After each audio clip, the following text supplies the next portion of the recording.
Hey everybody, this is Hugh again. Had some people asking about editing ebooks this time. So the case that I wanted to use here, instead of showing you how to create ebooks from scratch, because I like to hire that out, there's a lot of things that can go wrong. What I want to show you instead is how to correct small mistakes in ebooks. This is also useful for editing back matter if you want to change the list of books at the end of your book or update links to new releases.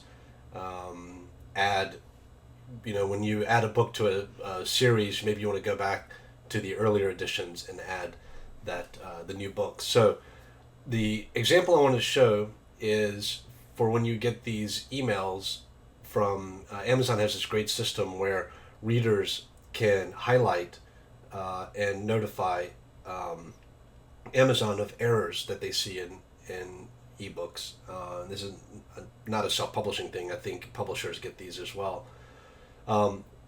Until we get a handy little button here that says, yes, I agree this is an error, ingest the change and fix it on your end, which would be great. I would love to see Amazon create something like that. Until we get that, we have the problem that mobi files, which is the type of file format that Amazon ebooks are saved in, are not easy to edit. So I'm going to show you how to download, when you get one of these emails or you just want to make a change in your ebook, how to download your existing ebook, convert it to a format that you can change, make your corrections, convert it back, and re-upload it. That sounds like a lot of steps. It's not too bad. You can just follow along with this video. You're going to need two programs. Both are perfectly free. One is Calibri, and this is a fantastic program for managing ebooks, converting them, backing them up. It's wonderful. Every reader, not just author, but everyone should have a copy of this. The other program is Sigil, and I'll have links to both of these in the blog post. Both of these are free. Download them, install them. That's what we're going to use. So you get this email, and I've got these two errors in Wool Omnibus Edition. This is a handy indicator. This is the exact file. So if you've got a series, with some of the same titles throughout the series, using this number can help you make sure you get the right ebook. So B007. I'm going to go to my KDP dashboard. It might bring you in reports. Maybe you've been sitting here all day hitting F5 waiting for another purchase to come through. Not that I would know anything about that or have been addicted to that in the past. We're going to click on Bookshelf. This is where your ebooks are. And I'm going to look for Wool Omnibus Edition, that B007. There's that number, so I know I've got the right one. I'm going to click this. This is going to bring me to, this is where you set up your ebook originally. Again, I'm showing you how to update an existing file. It's a very useful thing to know how to do. And it's much quicker than, you can do this in 10 or 15 minutes.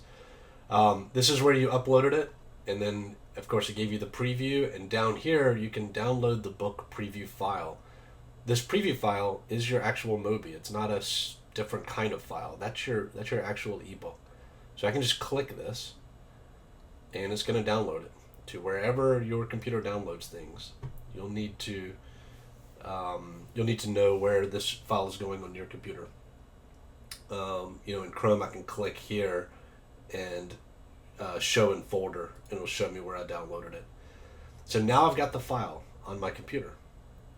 So first thing I want to do is open Calibri, and very handy tool. The very first button here, because it has primacy, because you can't do anything until you've added the book to Calibri. The very first thing you can do here is add the book. That's what we want to do. I'm going to click this button. It's going to take me to my downloads folder, which is where it saved that file. And I'm going to double click this. You can double click it, or you can click it and click open. And now, okay, I've had this in my computer before, so I'm getting this error. That's totally okay. You won't get that error. It'll just add it right here, unless you've already had that file in Calibri. But it's totally cool. What I love about Calibri is that it does not overwrite the file. It puts this in a completely separate folder. Matter of fact, if I want to see where that folder is, I can just highlight. I can hover over that mobi file, and you can see it's Hugh Howey Wool Omnibus 108.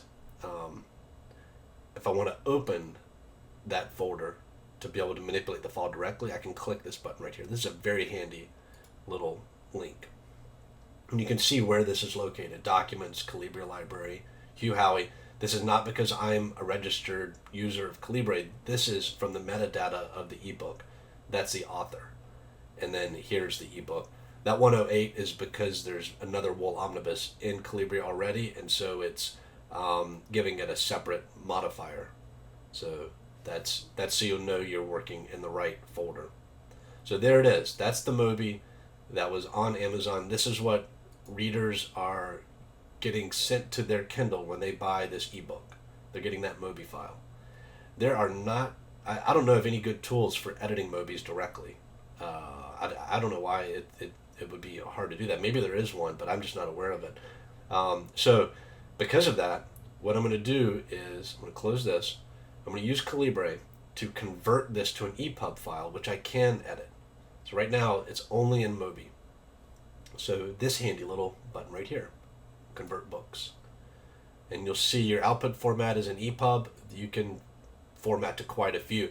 If you wanted to format this to an RTF, you could open it back up in Microsoft Word and have a backup of your manuscript in Word format there. That's useful to do if you're making a lot of changes to your mobi files the way I'm showing you here, and then you don't have that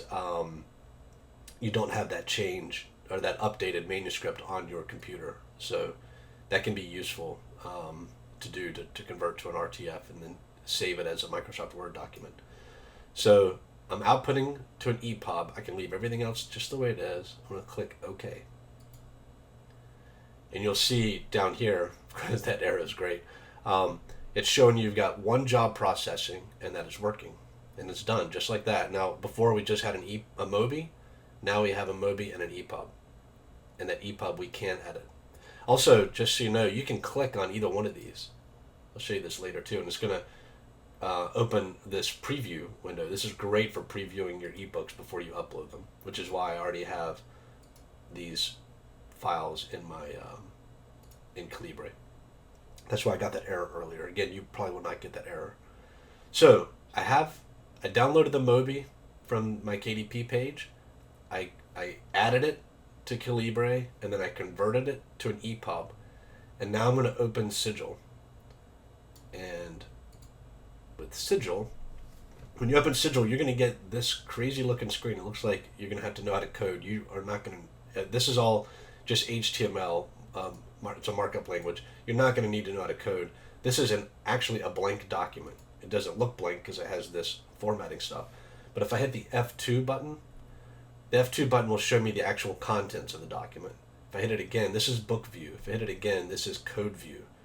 So this is the background stuff that you can't see. All of your ebooks are full of background stuff like this.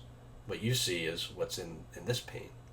So when you open Sigil, you're actually going to get this untitled new document, and it might look crazy like that. Don't worry.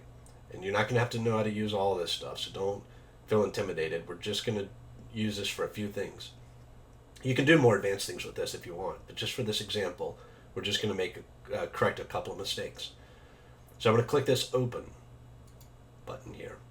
And this is sending me to not the right folder. This is the last thing that I worked on in here. In my library, it has things by author. And then down here, remember it had 108 in the Wool Omnibus. So I'm going to double click that. That's going to open the folder where we had that EPUB. So it's not showing the mobi. See down here what kind of files it's showing? It's only showing EPUB files. If I go back to Calibri and open the path, there are more files in that folder but it's only showing me the EPUB file, and that's totally cool. So again, I'm in Sigil, I'm clicking open, and I'm going to go to that folder, and here's my EPUB. I'm going to double click this. And this is my ebook. Believe it or not, this is what your ebook looks like in code. All of these files are individual chapters. Each chapter is its own HTML file. And over here you have a table of contents. Very useful. Now, again, if I hit F2, it's going to go to the book view instead of the code view. And if I click one of these chapters, here's the chapter of my ebook. Again, book view, code view. Now, I know you're thinking, like, why would you ever get in code view? Well, you'll see, we have to go into code view when we do some searching. So get comfortable seeing that. But when I go back to code view, this is the actual text in black. That's all that's being seen when we're in book view. Also notice, anytime I click a chapter, it opens a new tab up here. And when I go from 10 to 13, when I click 13, it doesn't close the chapter 10 file. It just opens a new one. And so you can get a lot of tabs up here that you have to cycle through with these buttons. This is normal. It gets a little busy. Also notice the HTML file number does not correspond to your chapter number. But you don't need to know any of that. I'm just showing you some basic stuff with Sigil there. Getting carried away. Okay, so remember, the reason we're doing this is because we got an email from Amazon saying that we had these two errors or that I had these two errors. These aren't your problems, they're my problems. In Wool Omnibus Edition. One is that I have the word pouring, and it should be pouring with the U. So let's look for this one first. Now this is all I have to go on is this word. So I'm going to have to search for, this is what's in the file, and this is what the reader is saying should be there. So we need to search for what's in the file, usually searching for your mistake, not for what it needs to be. So I'm going to look for the word pouring. I'm actually going to just copy that to my clipboard, save me the typing. And now back in Sigil, oh, sorry, that's not the program, that's the website for it. Back in Sigil, I'm going to search for that word, pouring. Now, very important here. If I were to search right now, I would not find it because it's only going to look in this current file. I need to look in the whole document. And you control that right here. I want to, instead of current file, all HTML files. You can also, the direction you want it to search and the mode, but that's all you need to change. Make it all HTML files, put in the mistake you're looking for, and find. So this is not a mistake, I think, right? Yeah. So we're going to look at the next instance of pouring. And this is something to keep in mind, that sometimes you'll have misspelled something on purpose, sometimes it'll be a UK spelling, and maybe a American reader is, most of the mistakes that I get sent to me are real mistakes or actual typos, but every now and then it's, there's something that doesn't need to be fixed. Okay, so we went and looked at this mistake, and it was actually correct, so we're just going to ignore that.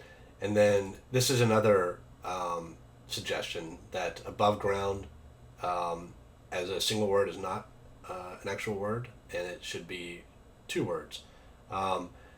If you're writing fantasy or science fiction, maybe there's a case where you think that this application is correct. But if you've got readers tripping over it, you have to make a decision. Like, do you want to use a word in a context where maybe the people of this world use a word like that, or do you want it to be easily understood to readers today?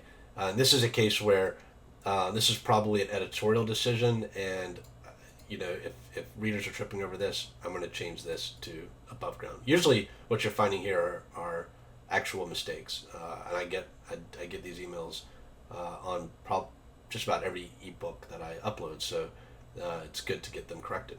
So I'm going to go back to Sigil, and I'm going to search for above ground, all one word. And there it is. So I can just edit this, right? Even though it's all this code, I'm just editing just the text, above ground. Now I can search again because it's possible that I used this word incorrectly several times. So one way to do that is to keep clicking find. You can also use the shortcut Control G. So Control F will find, Control G will find next. If you look at where those letters are on your keyboard, G is just to the right of the F. So it's like you find, and then just to the right you find more. So here's another instance, and you can see this was obviously like an editorial decision because these people live below ground. Above ground becomes a kind of like a proper noun, a proper word. So change all these instances. I can also I like looking at everything individually. You can also replace all if you want. I could put above ground like this and hit replace all. That's very useful. I personally don't like using that. Who knows what else it might find. On this case it would be safe, but there are times where that can be very dangerous to do, and I want to see every change that I'm making because people are going to download this and read this book, and I want to make sure that I'm aware of every little change I'm making. So that was it. It doesn't find any more instances. If I click find here, no matches found. So that's it.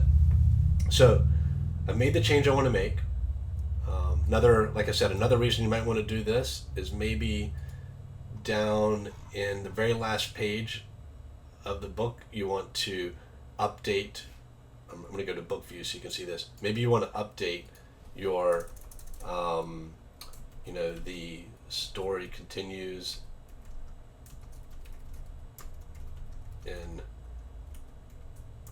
shipped omnibus, and you can I won't go into details here, but there's an insert link button. You could get the link for this from the same. I would use the Amazon link here since I bought this from Amazon. I could highlight this, click this link, and create use that link that I saved from Amazon right there, and that'll create this puppy. And again, you can edit in this view in F2. Once I made that change, I could see the code right here just by hitting F2. I go back and forth. So that's another good use for this tutorial if you just want to change your back matter. Maybe you have an email address like I do in the Q&A and you want to change that. So now you've made all your changes. I fixed some typos. I changed my back matter. All I have to do is go to File and Save. It's that easy. And what that did is back in Calibri, that EPUB from before is now. When Sigil saved that, it made changes to this HTML files into the wrapper, and it's all fixed inside this EPUB. And I can check that by now searching above ground with a space and seeing this instance here. It's hard to see because it's off this window. There it is. If I do it all one word, I shouldn't show anything. I don't. So the changes is fixed. If I didn't keep those last, I typed something here, I deleted that, but any end matter that I changed would have been right here. Another thing I should point out really quickly, I do my table of contents at the end of the book, and if a reader chooses to go to the table of contents, they pop here, and then if they choose a paragraph, this is in your e-reader, they want to go to table of contents, they end up here, and then they can choose a chapter and go straight to that chapter. But by putting it at the end of the book, when they open the ebook, they don't have to go through a lot of stuff to get to the start of the book. I highly recommend that. I think readers should see something like this and then jump into it. Oh, for this one, I did do the 5 parts because this is 5 books collected. So I did this, but that's different than like scrolling through several pages of hundreds of chapters. Normally I wouldn't even do this. Just start it right at like part 1, chapter 1. Okay? So now we know that the EPUB is correct. Well, the mobi is still incorrect. Remember, we can't really edit a mobi. So what I want to do here is I want to delete this mobi file. And that's really easy to do. There's this remove books button. And you'll notice a lot of these buttons have this arrow to the side. This is a neat design. This is the main function, and then there's all these secondary functions. With the remove books, if I clicked the main button, it's going to remove all of the editions. It'll ask me first, but it'll remove them all. If I click this arrow, there's this really handy selection here. Remove specific formats. I'm going to click that, and now the mobi is correct. I just edited that in Sigil. I'm going to highlight the mobi, or the EPUB's correct. I'm going to highlight the mobi and click OK, and look, it's gone. And if I open up that folder, I have the EPUB but no mobi, and that's what I want. Now I've gotten rid of my incorrect file. So now I want that mobi to upload to KDP, so I'm going to convert again. Remember, we converted from a mobi to an EPUB. Now we're taking the EPUB and we're going to convert it to a mobi. Hit OK. It's going to work on that. And you're done. And you can see this took me 15 minutes because I'm explaining things and showing, kind of repeating myself and showing things several times. But doing changes like this, once you're used to it, 5 minutes. So when you get those emails, you can just take care of it right then instead of putting it on your to-do list. Now we've got the correct EPUB and the correct mobi. If you're crazy like me, you'll probably go in here and do a search and check to make sure that your mobi is perfect. All right, so we're done with the downloading, the converting, the editing, and converting back. And now we're still in my dashboard here.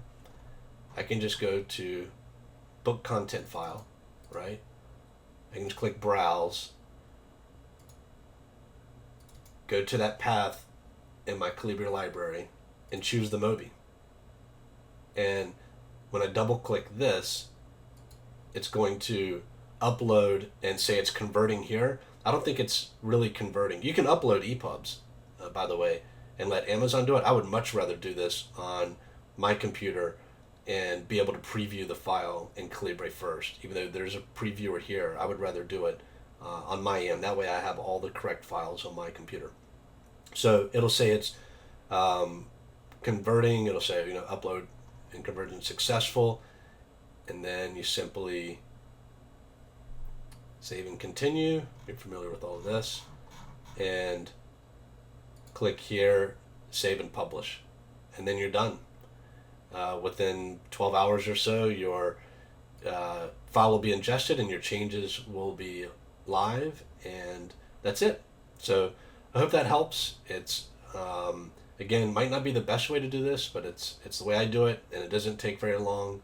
It's just a way to make small fixes in already published mobi file, or maybe a mobi file that you had someone format for you, or you formatted, and you just need to get it back into an EPUB to change it. Again, you're using Calibri and Sigil. Both are free.